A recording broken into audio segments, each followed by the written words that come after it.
Director General of CII. Thank you, Mr. Colin Shah, Chairman, Gems and Jewelry Export Promotion Council, for organizing this very important conference. Thank you, Dr. Cavalieri, the President of SIPJO, for participating in this conference and for your very, very warm remarks. Compliments to Mr. Anand Padmanabhan, Chairman of the Gems and Jewelry Domestic Council. I believe you would be the founder president, since the organization has just taken off. My best wishes also to you. Thank you, sir. Thank you. We are there since 14 years. So you're there since 14 years? Yeah, 14 years. Our founder chairman has My apologies. No, that's okay, sir. Okay. Thank you. Mr. Prithviraj Kothari, Chairman of the India Bullion and Jewellers Association, and all the participants in this conference on self-reliance in the jewelry sector. Today is a very special day. On the one hand, it marks 12 years of the very heinous terror attack in Mumbai on 26th of November 2008. Probably one of the worst terror attacks on Indian soil. And many of us who come from Mumbai have witnessed the entire episode. But I've also been a part of India's resilience and Mumbai's resilience in bouncing back soon after the terror attacks. In fact, we were once again attacked in July 2011 when the blasts took place in the gem and jewelry area in Opera House, in Zaveri Bazaar and Dadar. But on every occasion, Mumbaikars, and within that I must acknowledge the gem and jewelry sector, has shown to the world the capacity of India to bounce back, to face adversity, and even in the event of problems, to come back with greater strength. Of course, in the last few years, under Prime Minister Modi's leadership, India has been giving a befitting reply to terrorists and terrorism. And every effort is being made, A, to eliminate terrorist activities, and B, to ensure that the country is safe, our countrymen are safe, we all feel secure in our businesses, and to give a real befitting reply to terrorists and their handlers. In fact, that's the best homage we can pay to the victims of terror attacks, that we give back a strong reply to terrorists and ensure that we bounce back in terms of economic activity and our lives with even greater vigor, despite the adversities that we face. Today is also the 71st anniversary of India's constitution, and therefore of India as a republic, and therefore we believe that the process to make India a republic started today, and it's celebrate today as the Constitution Day. On this occasion, I am delighted that you have chosen to talk about self-reliance, because COVID-19 pandemic has actually tested the nation's resolve. And I'm delighted that the gem and jewelry sector, despite having taken a very big hit in the COVID pandemic, has shown that you can bounce back. I was seeing the figures of business activity in the gem and jewelry sector, both the import of products, gold and other precious stones and diamonds. I was seeing the export figures and the domestic trade figures. And clearly, we can see that despite the hit your industry took, you have shown that with your innovation, with your ingenuity in adopting to the contemporary new normal, you will be able to once again bring back the mojo in this sector that was always the hallmark of India's gem and jewelry sector. The India International Jewelry Show, which was held virtually on a digital platform for the first time, was itself a very big demonstration of our industry's ability to face any adversity. I'm very delighted that both Anant and Colin spoke about quality. In fact, I have requested our friends in industry, and Colin, you were a part of that discussion. I have requested that can we consider taking up quality and productivity as our mantra for the nation. And can we look at December as a month when we really take forward the message of India's commitment to quality and high productivity in different sectors. Possibly one of the days could be dedicated to the gem and jewelry sector, considering the huge role that you have both in our GDP, contributing, I'm told, nearly 7% to India's GDP, providing jobs to nearly 5 million people across India, and also adding about 14% to our export basket. I think it would be appropriate to dedicate one day to a focused engagement to quality and productivity in this sector through symposiums, conferences, engagements, training sessions, experts talking about the subject, having webinars, seminars to spread the message across the country to the smallest artisan and workmen to explain the importance of quality and how India, which today is well recognized the world over for its gem and jewelry sector, for the charm that you bring to the products that you make, for your cost effectiveness, for the conscientious work that our jewelers do. I think you are known for all of this. You are known also for your quality. But how can we reach that pinnacle of quality across the length and breadth of India? How can we make quality the basic tenet of our industry? I think a little more effort on that can really give us very good dividends. And I do hope the team which is working for this program or this initiative, which I think includes Chandrajit also from CII, will look at this sector very seriously when we talk of quality and productivity. In fact, we've been able to penetrate markets, very developed markets like the US, Europe, UK, Russia, Singapore, UAE, Hong Kong.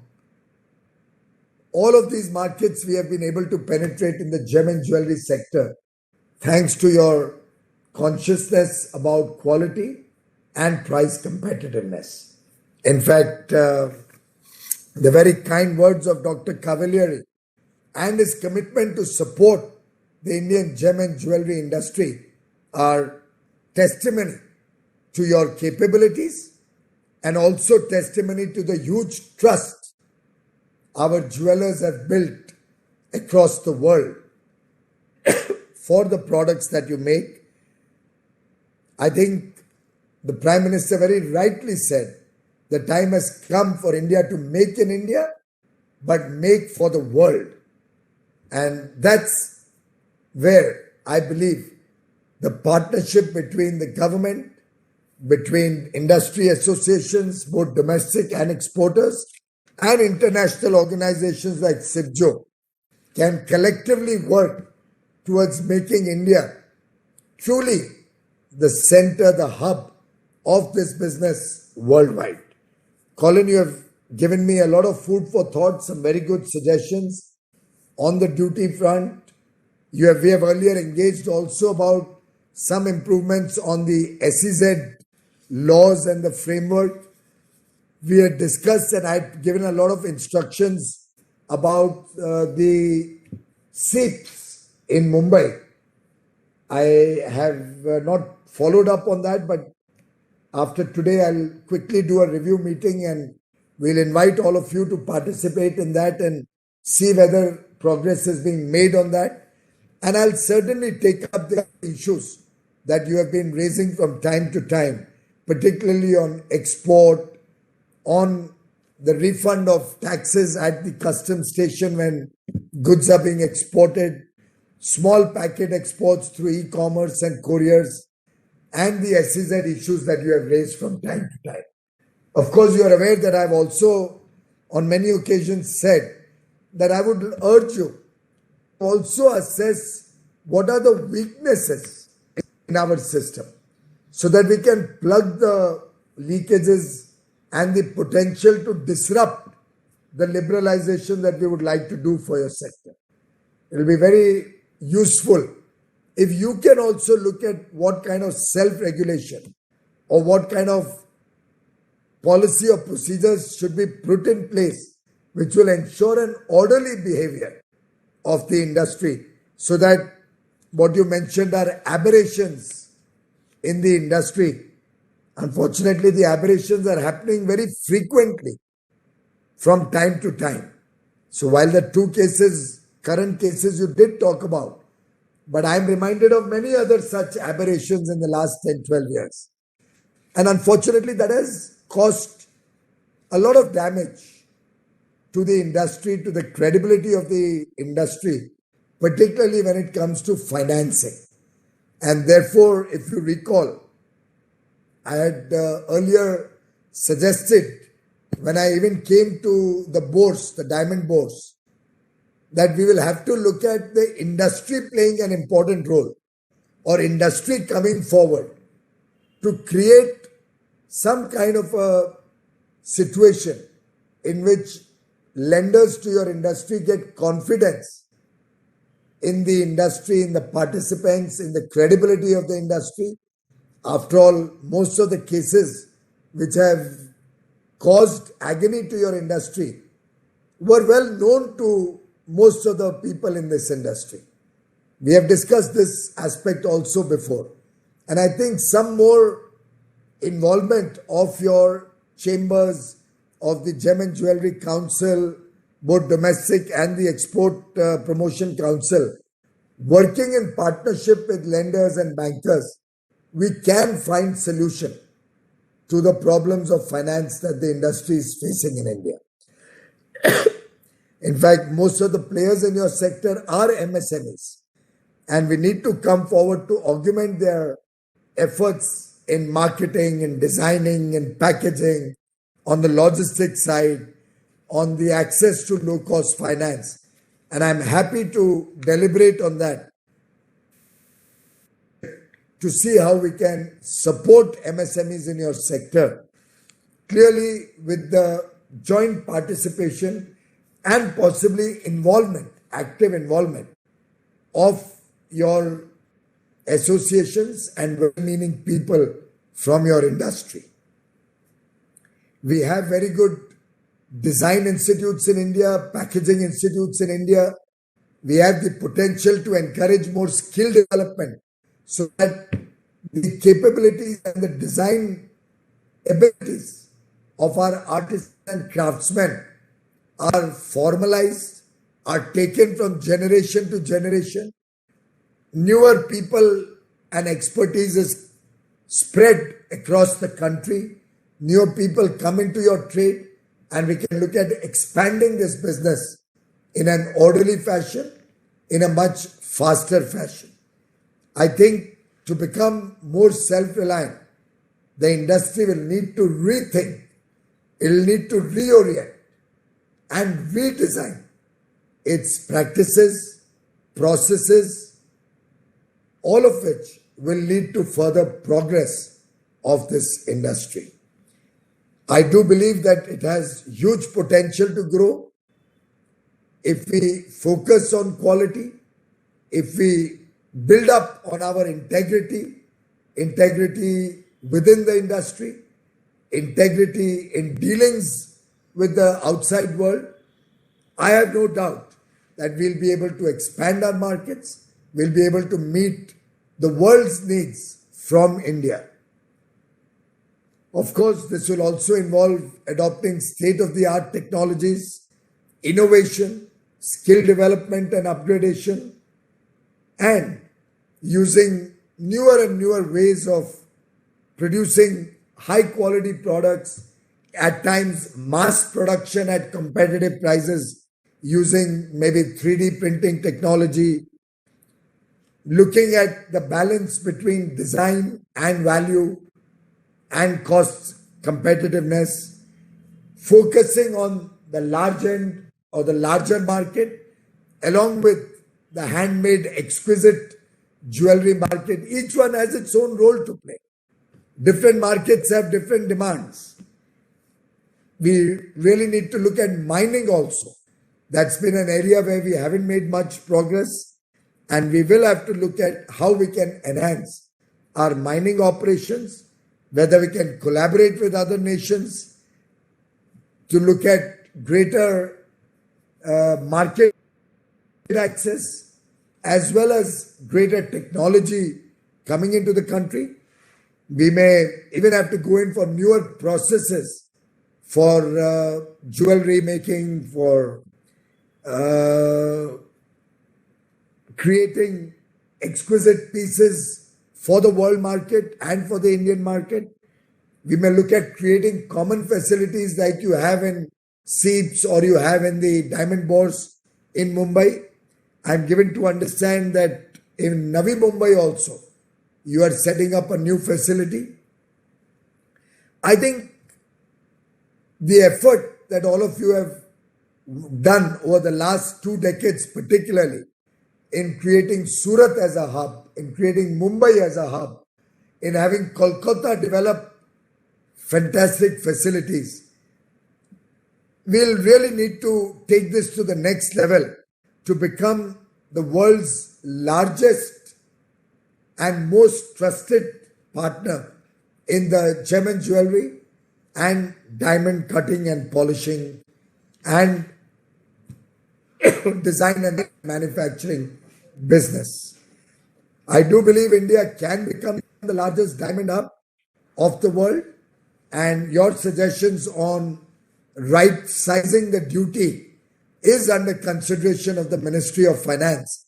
I believe, Colin, you had some meetings recently in the Finance Ministry also, where several issues were discussed, including the shopping festival. And I'm sure all these discussions will lead to some decisions coming up in the near future.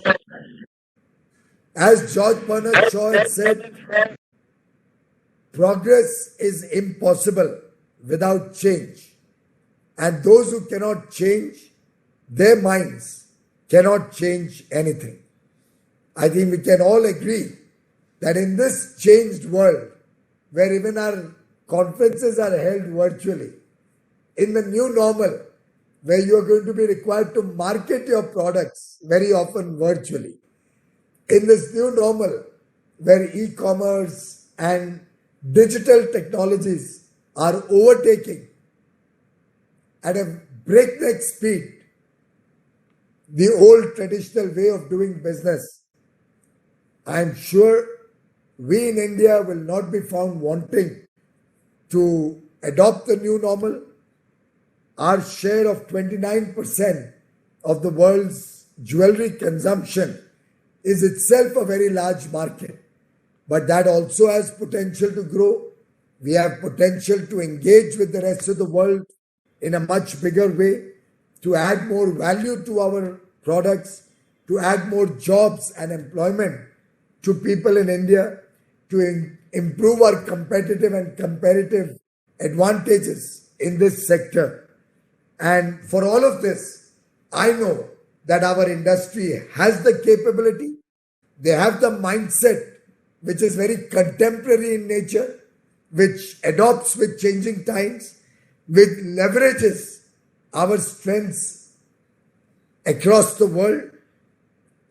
With your renewed focus on design, on packaging, on improving access to finance, improving the processes and procedures, both with government partnership and within the industry through self-regulation, I have no doubt in my mind we have a very bright future for the industry.